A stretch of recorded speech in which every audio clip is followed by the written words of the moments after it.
Swazula, guys, how the hell are ya? Oh, wait, I forgot to insult. Let me think. Hello, maggots. No, wait, I've got that one before. How about, I got one. Swazdula, you empty pickle jar suckers. There you go, gotcha.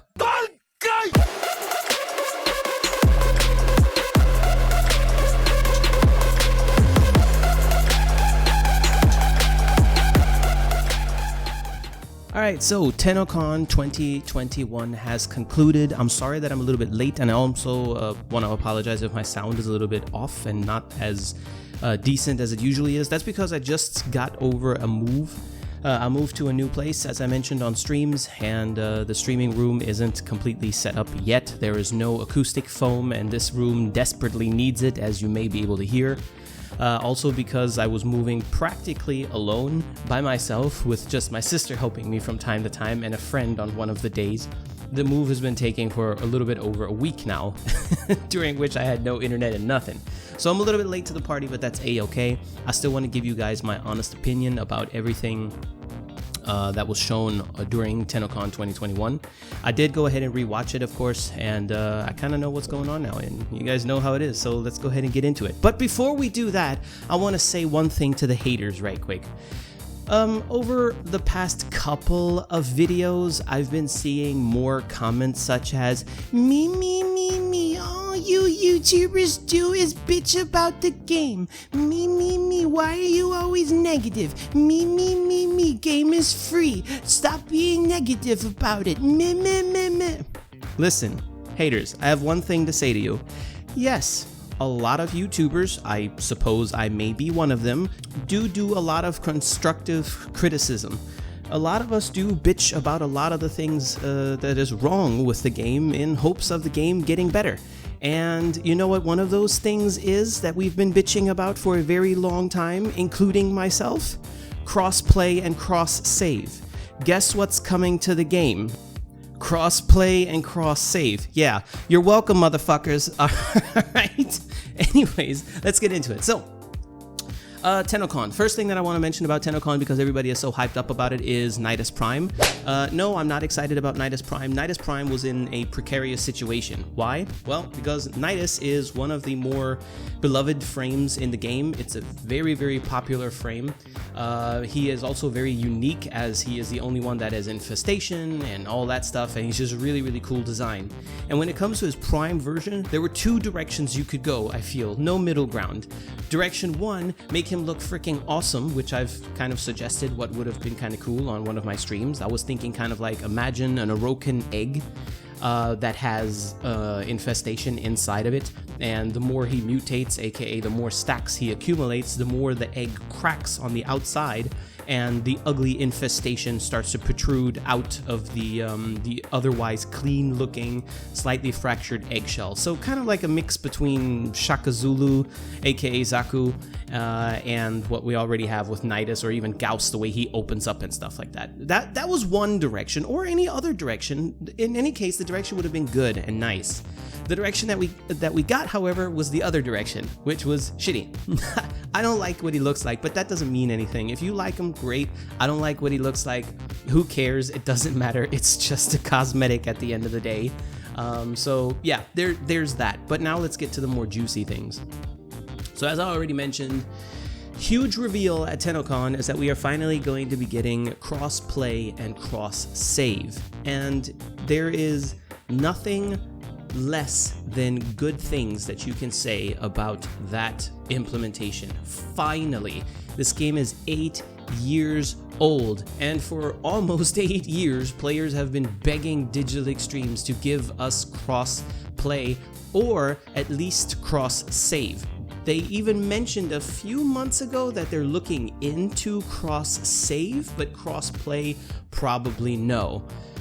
Personally, I think that that's a bit bullshit. I get it if Digital Extremes can't do it for legal reasons or whatever, but it seemed to me a little bit, based off of the excuses for not having cross-play or cross-save for so long, they seemed kind of not really a big deal, because while they're saying, hey, we can't do this because technical difficulties or whatever, you've got hundreds of other games that have crossplay and cross-save immediately. So somewhere along the line, it sounds like a DE problem, you know, and not necessarily a game problem or something, some higher power that can control that. But all that aside, it doesn't matter. At the end of the day, we're getting crossplay and cross-save now. Not only cross-save, but also cross-play, which kind of surprised me because, like I said, DE has stated that cross-play, probably not, but cross-save, they're going to be looking into it. And we all know that when DE says they're going to be looking into something, it could take anywhere between now and when Hell Freeze is over by the time that is actually introduced to the game. Which brings me to the next topic. Well, not exactly next topic, but next section of this topic. How long is this going to take? DE cannot allow this shit to linger. This cannot become another war within, not new war within, but new war situation where they tease it now and 2 years from now we still haven't heard of it again. This is something that needs to be introduced into the game ASAP. I think, in my honest opinion, when people ask me on my streams sometimes, hey Jizo, do you think that there's anything that can save Warframe now? Do you think that there's anything that can bring Warframe or steer Warframe back toward its former glory? I say no very often, unless a miracle happens. Well, one of those miracles is cross-save and cross-play, so that's really, really, really good. I truly believe that cross-play and cross-save will pave the way for Digital Extremes and Warframe to go back into its former glory days and become great again. I just mentioned the new war that I have to talk about for a second, then I'll get to my overall concerns about this whole thing, hype aside. So the new war also finally kind of teased. It's coming sometime, I hope very, very soon as well. It's only 2 years late. The fact that DE makes jokes about that and is painfully aware that it has been 2 years is actually kind of a nice thing, because usually they tend to kind of pretend that problems don't exist. You know, in this case it's kind of hard to dodge that bullet, but they've dodged others, or tried to, that were also impossible. So I find it kind of amusing and fun that they are making jokes about it themselves. Anyways, it's coming. And what we saw was pretty cool. It was pretty nice. It's nice to see that DE is going back to developing things that people actually care about. Let's be honest, nobody really gives a shit about Railjack. I don't hate Railjack for that matter. I like Railjack, I just don't play it very often. But when I am in the mood to play some kind of space battleship shooter kind of thing, then I'll happily play Railjack. It's just not normally my kind of thing. It's decent though, it's there and it's alright, you know? But generally speaking, most people don't really care about Railjack too much. Some people love playing it, some people hate it, but generally speaking, most people don't really care all that much. And DE just pissed away about 2 years worth of development time and power to develop this Railjack, which is, you know, something, like I just said, nobody seems to really care about. And now we're going back to the new war.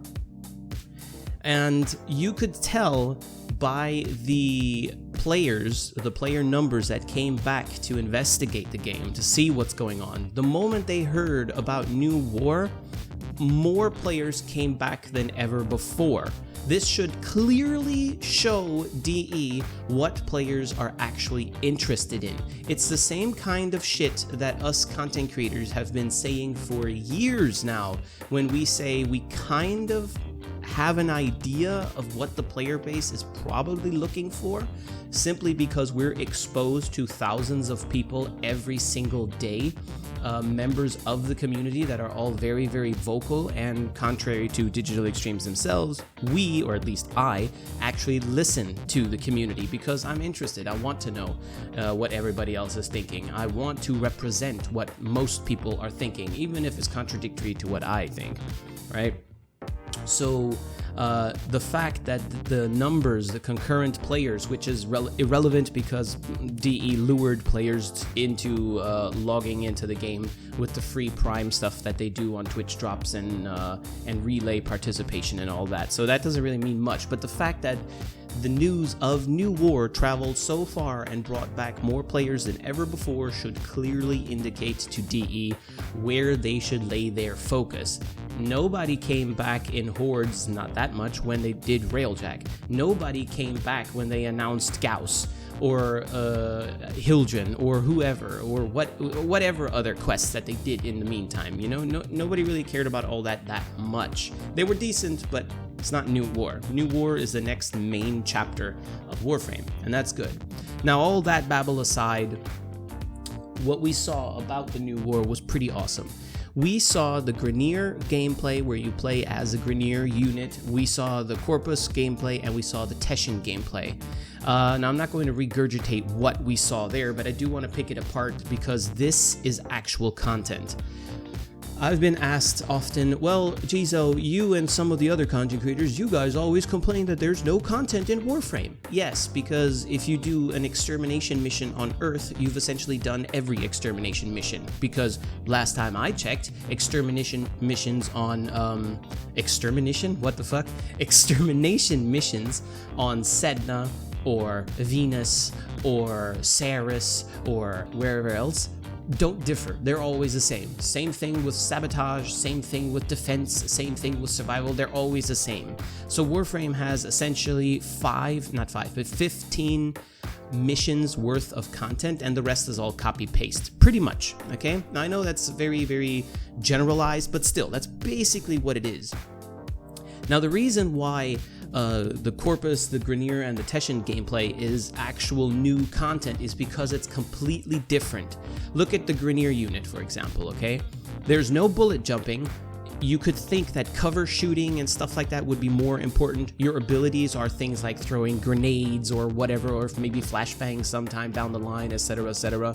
The Grineer feels very shooter-based, like cover shooter-based. I know there wasn't any cover in the footage, but that's kind of the direction that it's going. It's not Warframe gameplay at all. It's a completely different experience, and that is new content, and that's really good. Same thing goes with the Corpus. The Corpus, again, completely different, not only from Warframe gameplay, but also completely different from the Grineer gameplay, being more kind of like based on using gadgets and kind of finessing your way around and stuff like that. That's really cool. I like that as a concept. I like all three.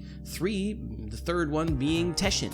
The Teshin was the hacker slasher samurai dude. That was also really cool. It looked very fun. It looked more along the lines of something like Sekiro or Dark Souls, or more recently New World, for example. That kind of gameplay. So all three are completely different from the usual looty shooty thing that we do with our Warframes, and they're all fairly different between each other, which is really good. So that's basically, that opens the doors to 3 new game modes and 3 new lines of all new content. I mean, that's as close as you can get to Warframe 2, basically, and rebuilding the game from scratch.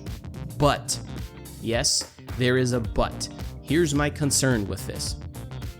This would not be the first time that DE shows off a new game mode that would be very, very different or something, and we never hear of it again. Like, for example, being able to play as a stalker was shown off on TennoCon, I don't know, 2.5, 3 years ago, whatever, and was never implemented in the game. Almost never heard of it again. And we can also look at the War Within, where we have to fight those Orokin worms as our operator and kind of finesse our way through them, and then we ride one of them, we're taking control of them, yada yada. That was also content in terms of new game mode that was never ever seen again. Or, for example, also introduced in the War Within, which is 100 years ago, is the choices that we can make during our missions, where depending on which choices you made, it would either push you toward the darkness, toward the light, or keep you in neutrality. Right? Also a system that was introduced and never heard of again, never built upon again. And I fear that it would be a similar thing with the Grineer Corpus and Teshin gameplay. I fear that we will be playing this only during the New War quest, and after the quest is done, we will never ever see those systems again. And if that is the case, then unfortunately, I hate to be the bearer of bad news, but unfortunately, DE will have will have accomplished fuck all. Because think of it this way.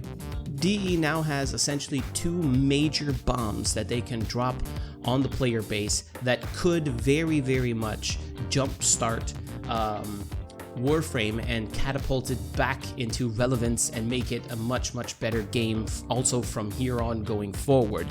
Number 1, the cross-play and cross-save is going to bring back a lot of players. There's going to be a lot of new socializing because finally clans across the different platforms will be able to play together. I can't wait to finally be able to have my rank 1 mag on my PlayStation 4 account be MR29 or MR30 or whatever, and be able to play with my PlayStation 4 peeps regularly without having to go back to my shitty new baby account on PlayStation 4, but rather migrate my PC account over there. I can't wait to do that. So that whole new mingle and socializing thing is going to automatically bring back a whole bunch of people. And when that happens, essentially the only thing that Warframe will have is the fact that now all platforms can be bored and longing for content together, because the game itself doesn't change yet. Right? The game itself is still what it always has been, a grindy, tedious, well, shooter fest, right? And that doesn't change just because we have cross-save and cross-play, right? It also doesn't change just because we have mobile play, right? It doesn't matter. None of that really matters. It's still a good thing by itself. It's amazing, but that's the left. That's like the left hook. We need the right uppercut now, and that right uppercut has to be new meaningful content. And I think that one good way to start on new meaningful content is allowing us to regularly play as Grineer units, maybe on little side missions that have like their own little mission thing or whatever that you can replay, whatever, I don't know, but have us play our Grineer, Corpus, and Teshin missions basically whenever we want. This needs to be available in the game as a constant. It cannot be allowed to only be a one-time thing that is only confined to the playthrough of the new war quest, because if that is the case, then essentially DE will have accomplished nothing. As I just said, the only thing that they will have accomplished is that now all platforms will be bored and longing for content together. So, on the chance that DE will secretly watch this video as well, I have to say, please put Grineer, Corpus, and Teshin gameplay, such as what you showed during TennoCon, please put that in the game. Make that a constant. Make it however you implement it, where there are different missions that you could go to, where there are weekly rotations, where there's a certain mission where a Grineer has to do some kind of a task, such as the one that we saw during TennoCon, where he has to bring a bomb over, bring the payload over to the place and blow shit up. Whatever the task is, it doesn't matter, but make it a constant thing, something that we can play often as a side thing opposed to the regular game, because only then will you have actual content.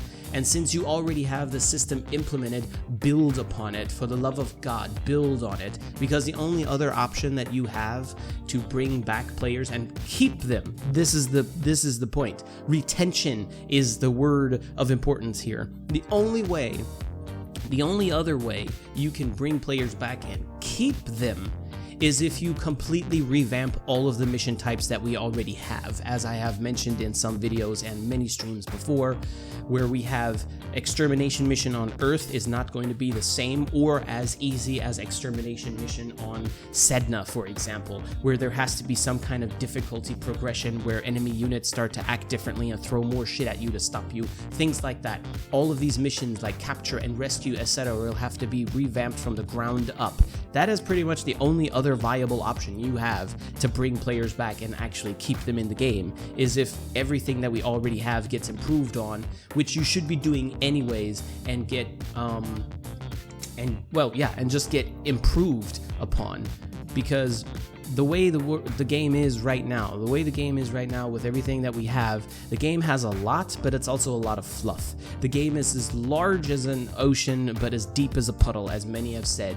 And that might sound harsh or mean or whatever to some of you, but that's okay. If you want to be a snow crystal, then you go right the hell ahead. It's just honest critique, and it's honest fact as well. Well, honesty aside, it's a fact. The game doesn't have all that much to offer, and I think that DE could change that fairly easily.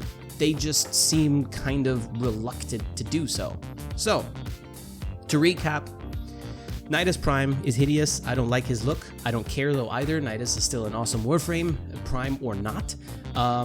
What we saw at TennoCon in terms of new war gameplay is amazing. Very, very, very good. It shouldn't, I hope, it's not going to be a one-time thing that's contained within the quest and will never be heard of or talked about ever again.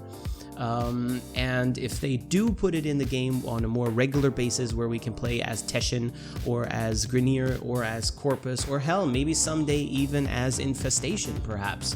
If they do put that in the game as more of a constant and regular thing that we can do, that in combination with cross-save and cross-play, I think that could really seriously boost player retention levels to a much higher extent than anything they've ever done before.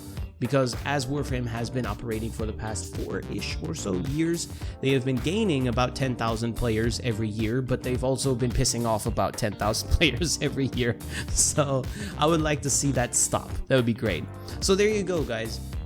Those are my honest opinions about TennoCon 2021, my honest concerns. It's all really fine and dandy, but if DE messes it up a little bit, then it will all be for nothing in the end, unfortunately.